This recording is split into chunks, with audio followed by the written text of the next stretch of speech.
Durante anos, nos contaram uma mentira. Nos disseram que todos os adoçantes são o inimigo, que são vilões metabólicos que alimentam nossa gordura mais profunda e mais teimosa.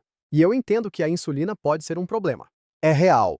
Mas e se eu também te dissesse que um adoçante natural comum, um que você provavelmente tem na sua despensa agora mesmo, tem uma chance de 95% que você tem, poderia literalmente desligar a gordura visceral abdominal e reacender o seu metabolismo em um nível super fundamental? Então hoje, não estamos apenas desafiando a sabedoria convencional, tá? Estou te encorajando a olhar para isso de forma completamente diferente e descobrir esse segredo que pode redefinir completamente sua abordagem à perda de gordura. Mas na verdade nem é bem um segredo. A gente só precisa abrir a mente e ver as coisas de forma diferente. Vamos dividir esse vídeo em 4 capítulos muito simples para que você entenda cada peça desse quebra-cabeça metabólico do mel. Primeiro, vamos revelar o estudo chocante, certo? Vamos falar sobre onde esse adoçante específico, neste caso o mel, reduziu drasticamente a gordura visceral, mesmo quando a dieta realmente não era lá grande coisa e era idêntica à dieta placebo. Bem, você vai entender isso. É realmente surpreendente. Na segunda parte desse vídeo, vamos mergulhar fundo no mecanismo oculto. Dessa forma, conseguiremos ver exatamente como isso funciona para modular o açúcar no sangue e a insulina e, em última análise, forçar seu corpo a escolher queimar gordura em vez de armazená-la. E então, em terceiro lugar, vamos descobrir o poder esquecido de outro herói desconhecido. Realisticamente, outro adoçante que detém a chave para combater a resistência à insulina, mas se você tiver muito, isso tem o efeito contrário. E finalmente, vamos olhar para o futuro com outro açúcar raro que atua como um botão de reinicialização metabólica sem as calorias ou o colapso. Então, ao final desse vídeo, você vai ter uma perspectiva completamente nova sobre o que você coloca no seu corpo e como isso impacta suas reservas de gordura mais profundas e mais desafiadoras. Porque essa coisa vai além de apenas calorias que entram e calorias que saem. Capítulo 1. O estudo. Vamos começar com a bomba direto do laboratório. Houve um estudo fascinante publicado no jornal Nutrition Research que destruiu a ideia de que açúcar é açúcar. Imagine isso. Agora, eu sei que é um modelo com roedores, mas ainda assim é incrível. Cientistas deram a grupos de roedores exatamente a mesma dieta, mesma proteína, mesma gordura, os mesmos carboidratos totais. Mas havia uma reviravolta crítica. Um grupo recebeu 20% de seus carboidratos de sacarose pura. Tá, isso é o açúcar de mesa comum que você conhece. O outro grupo recebeu seus 20% do mel. Então, o que aconteceu? Fez alguma diferença? Bem, o grupo alimentado com mel mostrou um notável 14,7% a menos de ganho de peso geral. Então, eles realmente ganharam menos peso, o que foi legal. Mas essa, na verdade, não é a parte de cair o queixo. O verdadeiro segredo era a chave para vencer a gordura visceral, e era este. O grupo do mel teve um espantoso 20,1% a menos de acúmulo de gordura visceral. Pense nisso. Não era apenas sobre o peso na balança. Era um impacto profundo e desproporcional sobre a gordura visceral profunda e perigosa que envolve seus órgãos e é metabolicamente ativa. Então, como isso é possível? Isso nos leva ao mecanismo oculto e ao capítulo 2. Capítulo 2. O mecanismo. Para realmente compreender isso, você precisa entender a natureza insidiosa da gordura visceral. Não é como a gordura mole, como a gordura subcutânea que você pode beliscar. Ela é metabolicamente ativa. É uma causadora de problemas. Ela impulsiona a inflamação. Ela impulsiona doenças crônicas. Está intimamente ligada à sua saúde metabólica. Então, ela pode se formar a partir de excedentes calóricos mínimos. É mais um barômetro de onde está a sua saúde metabólica do que apenas quanto você está comendo. Então, como o mel especificamente tem como alvo esse tipo de gordura? Bem, houve um estudo humano inovador que acompanhou participantes que comeram um café da manhã de 450 calorias. Tá. Uma versão foi adoçada com sacarose e a outra foi adoçada com mel. O que eles descobriram foi nada menos que revolucionário, na minha opinião. A descoberta mais profunda foi a própria curva de glicose. O mel não apenas levou a um nível de glicose mais baixo, ele remodelou completamente a resposta. Então, os picos acentuados e prejudiciais e as quedas subsequentes que você normalmente tem com sacarose foram substituídos por uma jornada ou excursão de glicose mais suave e controlada com o mel, certo? Então isso significa que mesmo com a mesma quantidade de carboidratos, seu corpo reage de forma completamente diferente, levando a uma resposta de insulina mais controlada. O controle da insulina é a chave mestra para desbloquear a gordura visceral teimosa. E eu sei que algumas pessoas não concordam com isso, mas as evidências são bastante fortes de que se podemos controlar a insulina, controlamos o fígado gorduroso. Controlamos essa gordura visceral teimosa?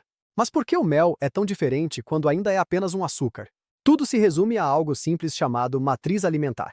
Tá, as sacaroses são apenas moléculas isoladas. Tá, mas o mel é uma matriz viva e complexa. É uma orquestra ou uma sinfonia de compostos.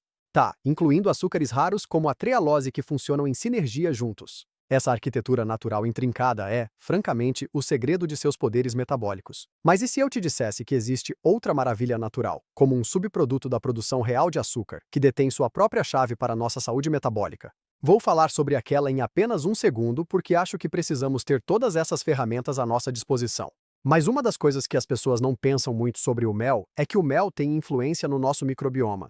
Isso pode ter um impacto direto no nosso gerenciamento de glicose porque quando o nosso microbioma está normal ou funcionando de uma boa forma, resulta em mais ácidos graxos de cadeia curta que são formados no nosso cólon a partir da alimentação cruzada e da quebra de combustível. Esses carinhas, esses ácidos graxos de cadeia curta, na verdade viajam para a nossa corrente sanguínea e agem como dispositivos de sinalização para nossas células absorverem glicose melhor. Daqui a pouco vou falar sobre quanto mel usar e especificamente como usá-lo antes de entrar nesses outros tipos de adoçantes. Também coloquei um link para o Seed, que é meu probiótico favorito. Patrocínio, 20% de desconto no seu primeiro pedido Seed. Esse se chama simbiótico. Então, é um prebiótico e um probiótico em um. E eles têm muitos estudos clínicos publicados por eles mesmos sobre a eficácia do seu próprio produto. Às vezes até mostrando maneiras que eles não achavam que ia funcionar, certo? Então eles colocam seu melhor pé à frente. Eles mostram toda a pesquisa, seja a favor ou não, o que mostra uma empresa orientada pela integridade. Mas de qualquer forma, esse link te dá 20% de desconto em todo o seu pedido através do Seed. Então você tem 20% de desconto no simbiótico diário deles e provavelmente vai notar uma mudança em alguns dias. Quando comecei a tomar o Seed, meu inchaço desapareceu em cerca de 4 dias. Meu apetite estava completamente regulado em cerca de uma semana e meu intestino estava normal em cerca de uma semana também. Então, esse é meu testemunho pessoal. Mas esse link está lá embaixo para 20% de desconto. Eu recomendo muito que você confira. Quanto mel consumir? Agora, quanto mel tomar? Essa é a parte realmente interessante. Eles substituíram 20% dos carboidratos por esse mel naquele estudo. Agora, não estamos falando de uma tonelada de carboidratos. Estamos falando talvez de 60 a 100 gramas com uma refeição, o que ainda é bem bastante, mas isso significa que estamos falando de algo como 10 a 20 gramas de carboidratos. Estamos falando de algo como uma colher de sopa de mel. Tá, isso não significa que você vai à loucura com mel. Você precisa tratar o mel como um suplemento, não como uma fonte de carboidratos. Isso é o que é importante. Ainda é açúcar. Ainda vai elevar a insulina, mas os antioxidantes e a matriz de açúcar única dentro dele podem te proporcionar enormes benefícios se você mantiver abaixo de uns 20 gramas de carboidratos vindos dele. Tá. Misture com proteína. A outra coisa que eu recomendo é que você misture com proteína. Tá. Picos de glicose sem oposição podem ser problemáticos se você tiver resistência à insulina. A melhor coisa que você pode fazer é apenas misturar com queijo cottage ou misturar com iogurte grego ou pelo menos misturar com algum tipo de shake de proteína para atenuar o pico de glicose que vem dele e você colher os benefícios do próprio mel. Isso é fundamental. Eu também recomendo, acredite ou não, que você tome o mel à noite. Pode ter um impacto melhor e também restaura a queima de gordura da manhã, porque se você mantiver seus carboidratos baixos pela manhã, seu corpo vai queimar gordura armazenada ao longo do dia. Ter alguns carboidratos à noite não é ruim, apenas não bem antes de dormir. Então, tome seu mel 2 a 3 horas antes de dormir, junto com o jantar, ou um pouco de iogurte como sobremesa algumas horas antes de dormir.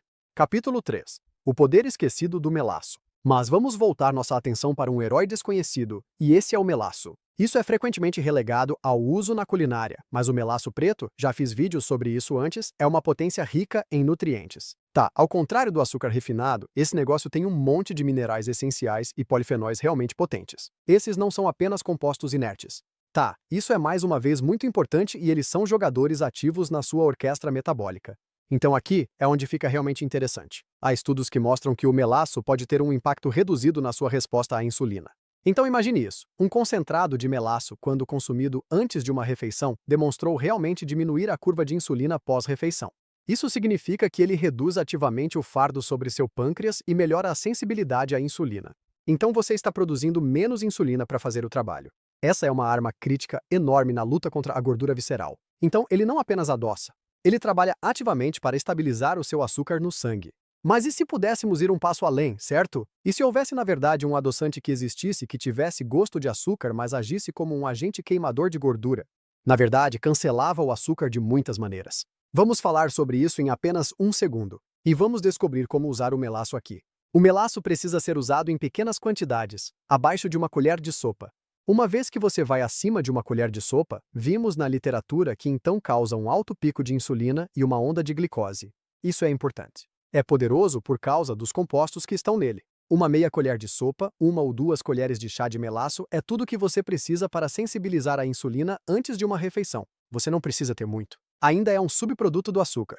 Mesmo que tenha uma densidade mineral mais profunda e mais nutrição, ainda é um açúcar, e não é uma licença livre para ter 1 tonelada dele. Capítulo 4. O açúcar raro, alclose. Então agora passamos para o futuro da doçura, a alclose. Esse é um açúcar raro que está prestes a perturbar tudo e estamos vendo mais sobre ele. Então a alclose imita o sabor e a textura do açúcar. Então ela entrega praticamente zero carboidratos líquidos e calorias ridiculamente mínimas, quantidades negligenciáveis. Mas a mágica vai muito além da discussão de calorias que entram e calorias que saem, porque se você acompanha esse canal, sabe que vamos além disso. A alclose não eleva realmente o seu açúcar no sangue, nem os níveis de insulina. Na verdade, faz o oposto. Há estudos humanos de ponta que sugerem que ela melhora a sensibilidade à insulina ao aumentar a oxidação de gordura e influenciar os hormônios-chave reguladores da fome, como o GLP-1. Então, consegue imaginar um adoçante que não apenas tem gosto de açúcar, mas ativamente ajuda seu corpo a queimar gordura? E mecanisticamente, o divisor de águas com a alclose é que ela não é um substrato para a lipogênese de novo. Ela não pode se transformar em gordura. Então, em termos simples, seu corpo não a converte prontamente em gordura nova como faz com outros carboidratos, especialmente no fígado. Então ela não se converte em gordura hepática. Em vez disso, ela promove o que é chamado de desacoplamento mitocondrial e encoraja suas células de gordura a queimar energia como calor em vez de armazená-la e também bloqueia a absorção de outros carboidratos. Então, é como um regulador metabólico que oferece um caminho doce para uma melhor saúde metabólica. Ela também bloqueia o mesmo receptor ou transportador que carrega o açúcar. Então, quando você tem uma grande quantidade de açúcar, se você ingerir alclose, ela na verdade atenua o efeito de alto açúcar no sangue ao essencialmente resgatar a função metabólica para que os altos níveis de açúcar no sangue de uma refeição rica em carboidratos não te afetem negativamente. É por isso que combinar alclose com açúcar funciona tão bem. Se você estivesse assando, adoraria cozinhar com um pouco de açúcar e um pouco de alclose, porque a alclose, em termos muito simples, meio que cancela o efeito glicêmico do açúcar. Sem mencionar, ela reduz seu apetite. Tá, esse negócio está se tornando altamente pesquisado. É um supressor de apetite? É poderoso. É barato. Você pode assar com ele. Tem gosto de açúcar. Tem menos calorias e não aumenta sua glicose. Recapitulação final. Então, entre a alclose, o melaço e o mel, imagine se você fizesse a tríade e meio que cozinhasse com todos eles. Então vamos trazer tudo isso a um ponto completo por um momento, tá? Por muito tempo pintamos todos os açúcares com o mesmo pincel amplo e condenatório, certo? Mas hoje você aprendeu que o tipo de açúcar importa imensamente. E você viu como a matriz alimentar única do mel reduz a gordura visceral. Literalmente, mesmo quando é caloria por caloria, exatamente a mesma refeição. Tá? Você descobriu o poder de sensibilização à insulina do melaço. E então falamos sobre a alclose, que é essencialmente uma ferramenta revolucionária para uma reinicialização completa. Esses não são substitutos. Tá, esses são aliados metabólicos e eu não acho que você deva apenas adicionar um monte de açúcar. Tá, você não está mudando como você adoça sua comida. Essa é a forma superficial de olhar para isso. Você está, na verdade, ativando mudanças celulares profundas. Você está focando na matriz alimentar e obtendo mais qualidade de nutrientes. Você está mudando seu corpo de uma máquina de armazenar gordura para mais de uma máquina de queimar gordura, que é o que realmente queremos. E no final do dia, você está meio que superando uma fobia de carboidratos que foi martelada em nossas cabeças por décadas. Os carboidratos nem sempre são a melhor coisa se você está lidando com resistência à insulina. Mas isso não significa que você precisa ter medo de cada única coisa que é doce, especialmente se você apenas tiver uma pequena quantidade.